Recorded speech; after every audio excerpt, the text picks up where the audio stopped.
Hey guys, Peter Franson here from christiangeekcentral.com and Spirit Blade Productions. Well, Father's Day is coming up before too long. I wanted to do this list a little bit further in advance than just right before it to give you guys a chance to consider my top 5 Father's Day movies for geeks. Now, the criteria for this list is movies that I just love in general. So already they just work for me, and they're valued parts of my collection. But movies that also either made me feel strong emotion or really made me think as a direct result of the fatherhood story elements. So that's my basic criteria. I did rank these, so we're going to go from my number 5 place down to my number 1, my most enjoyed Father's Day movie that I think is, a good fit for geeks. So at number 5 is Brightburn. Now this is for horror movie fans, and I suppose maybe superhero fans to some extent. It's a dark twist on the premise of Superman, and actually borrows some motifs, some visual things from the Man of Steel movies, specifically here and there. We've got this human-looking alien infant that's adopted by a farm couple, but in this case, he, in addition to developing powers, becomes sinister as he approaches puberty. And so in this story, we've got this exaggeration, I find, of what parents can feel as their kids grow up, as they start heading into and moving through puberty. We can have thoughts like, who is this kid? Or why are they acting so differently from what I'm used to? And where is this anger, all this emotion coming from? They are making me so frustrated. We can find ourselves at odds with our kids as they are going into that age. And there are some dangers in how we handle that as we find ourselves at odds with our kids. And so, and this conflict, I think, is most strongly seen between the father character and the adopted alien son. And it does not end well. But anyway, my number 5 would be Brightburn.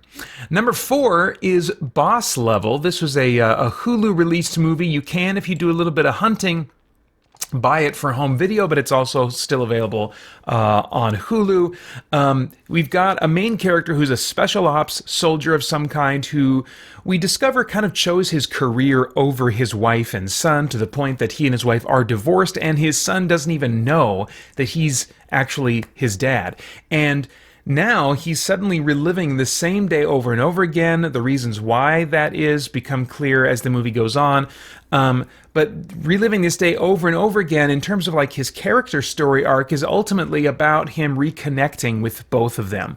Regardless of what types of careers we have, us dads can get caught up in a sort of mission mentality of achieving and succeeding in our chosen career path, to the neglect sometimes of our families. And the movie Boss Level subtly delivers a message of reconnecting and reconciling with family, making things right with them before moving forward, as it were, with the normal routine of life. And it does that with, I think, some great action and sci-fi and comedy. So my number 4 is Boss Level. Number 3 is a classic, and that's Hook, starring Robin Williams and Dustin Hoffman. Corporate lawyer Peter Banning's children are kidnapped by Captain Hook, and Peter has to come to grips with what he has forgotten all his adult life, that as a child he was actually not Peter Banning, but Peter Pan. And now he has to rediscover those roots in order to save his children. If you watched Hook as a kid, but not yet as a parent, watch it again. It's a totally different experience. It's a movie about taking the time to invest in your kids, to play with your kids, do the things that they enjoy, and relearning or discovering maybe for the first time how to enjoy some of those things for yourself. It's a beautiful, fun, and emotional reminder that my boys are going to grow up fast. And my time with them now is, as a result, so precious and so important. So my number 3 movie is Hook. Number 2, very different movie for a very different audience, and that's Kick-Ass. This is not for everyone. It's a rated R superhero comedy with crass humor and bloody violence.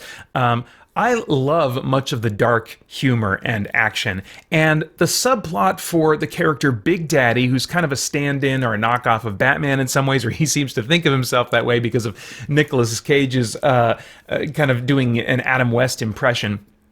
But he plays Big Daddy, and Chloe Grace Moritz, I believe is her name. This is the role that really got her noticed for the first time. She plays Hit Girl, and their subplot reduces me to tears by the end of it every time. You know, Nicolas Cage can be a divisive or divisive actor, and all, in my mind, depends on how he's cast, what type of roles he's cast in. I thought he was great for this, and the kinds of unusual, bold choices that he makes that don't work in some roles, for me, really work in his role as Big Daddy here. Big Daddy raises and certainly also warps Hit Girl. In some ways, he is not a good dad because of what he puts her through. So he is foolish, he's unwise as a parent in numerous ways, but he unquestionably loves her and is trying to prepare and protect her as best he knows how from a harsh world. And although he does not make life easy for her, his love and his affection for her, as well as his pride for who she is becoming, is glowingly present from beginning to bittersweet end. And so that is why Kick-Ass is number 2 on my list. And of course, number 1, if you've been listening to the Christian Geek Central podcast in recent weeks, you could have guessed this one. Number 1 has to be Frequency. It has to be. This is the greatest Father's Day movie of all time, in my estimation, whether you're in or out of geek genres. I also think it's the greatest time travel movie of all time without even having people that are traveling in time. It's a modern day, it's a story about a modern day police detective. Well, modern, it takes place in the late 90s. It's an older movie now. But a modern day police detective discovers that he can communicate with his deceased father through ham radio waves that travel back in time 30 years to when his father was still alive and not too different in age from him. And it's told equally from the perspective of both men. It actually really starts out focused on the father, and you feel like, oh, is this Dennis Quaid's story, who plays the dad, or is this Jim Caviezel's story, who plays the grown son? And it really is about them equally. And so it's a movie, I think, for both fathers and for sons. And I think will be especially meaningful for sons as they grow up and are adults and are living independently from their parents and are reflecting back maybe on their childhood and their adulthood now, and maybe the prospect of becoming parents or fathers themselves. So this father and son are working together over these radio waves to try and stop a serial killer who is a cold case in modern day, but is still on the loose in the late 60s. And the story also puts their own family and their family's history at risk. It's suspenseful, it's funny, it's emotional, with interesting, ever-changing effects of time travel and rewriting of history throughout, with an ending that leaves me in tears of joy every time. I don't know that any other movie that I can think of leaves me with tears of joy specifically. This one does, and it does it every time. So my number 1, of course, has to be Frequency. And as I said a couple weeks ago on the podcast, if you haven't seen Frequency yet, I don't know what you're doing with your life. All right, so before I continue the tyranny of the timers that are running my life as a dad, I want to acknowledge that Father's Day is emotionally complicated. For some of you, it's a hard day because you've lost your dad, or you had a dad that was absent or maybe even abusive, or maybe in smaller ways your relationship with your dad isn't what you want it to be. You don't have the relationship with him that you've seen some other people have, or that's sometimes portrayed in fiction. And for those folks, I think Father's Day, of course, is going to be different. And it can be a good reminder for those in that position to support the dads that you know in your local churches, because it's hard work. And in our local communities, we want to be supporting each other. Dads need your encouragement. And they sometimes need your practical help and your service. So maybe you can process this Father's Day how you can be of encouragement and practical support to the fathers in your life. It can also be a day to remind us that earthly fathers are actually a broken and distorted shadow, even at best, of God, our Father in heaven. And he is far from the flawed examples of fatherhood we see in this life. He's infinitely more good and loving than even the best dads on earth. And sometimes our bad experiences with our dads can infect our view of God when they really shouldn't. But if we go to Scripture, which is the primary source that teaches us about the character of who God is, we see an amazing Father unlike any father in human history. And so Father's Day is also a day to be thankful for the love of our good and perfect Father, who didn't have us by accident, who doesn't merely put up with us, but made us for a purpose and chased after us, adopting us as believers now into his family, not conditioned on our goodness, but on the payment Jesus lovingly and sacrificially provided for our sins.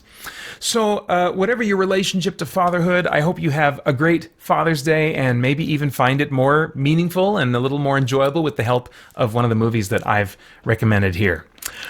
Right now I'd like to take some time to write a tune for pre-made rhyme. The lyrics kind of never change, but the melody gets rearranged. I never know what I'll create to say how much I appreciate Dan Excel, Gabriel Stinson, Brian Franklin, Olin D. Branham, Drew Rubb, Winston Crutchfield, Lee Bray, Justin D. Myers, Cosmic Fox, and Joel Nelson. Thank you for supporting me, and SBP and CGC. And now to all who hear this tune, thank you as well. Please come back soon. Wanna hear your name and song? Then check out our page on Patreon.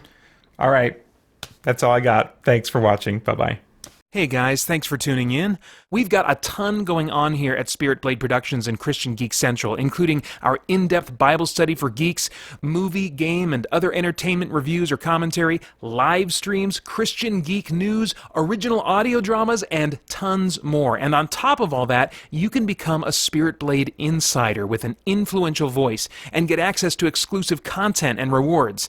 It's your involvement as a patron that will keep all of this going and growing. So I want to thank you for your consideration in that. For more information, please check out our Patreon page through the link below at patreon.com/spiritbladeproductions. Thanks for listening.